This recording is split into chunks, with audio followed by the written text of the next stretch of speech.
నమస్తే అందరికీ. నాలుగవ సందేహం సమాధానం కూడా.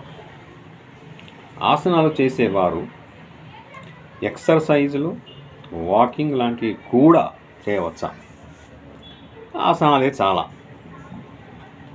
సమాధానం: ఆసనాలు చేసేవారు ఏ ఇతర రకములైన వ్యాయామాలు, వాకింగ్ లాంటివి చేస్తే నష్టము లేదు, కానీ చేయనక్కర్లేదు. ఎందువలనంటే ఆసనాలు అనేవి సరిగా చేస్తే ఇంకొక శారీరక శ్రమ మనిషి చేయవలసిన పని లేదు. ఆసనాలతోనే శరీరంలోని అన్ని అవయవాలకు రావలసిన లాభం అంతా వచ్చేస్తుంది. అలాంటప్పుడు మిగతా వాటి కొరకు టైం వృధా చేసుకోవడం దేనికి?